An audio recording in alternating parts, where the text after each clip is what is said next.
cái đồng hồ cát này sẽ giúp kiểm tra cái thời gian ăn. Khi nào đồng hồ cát này hết thì bắt đầu mới ăn. Sách bò.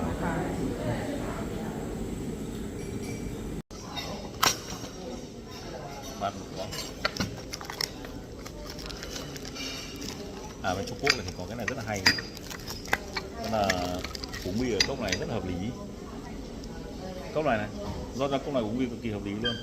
Và sau khi đi Trung Quốc về nhiều lần về thì bây giờ anh em của mình cũng hay uống dùng cái cốc nhỏ nhỏ này uống bia rồi.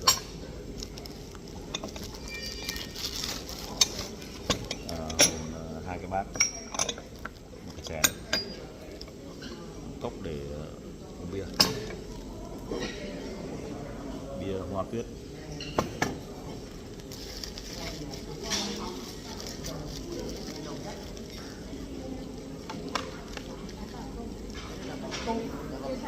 Dạ vâng.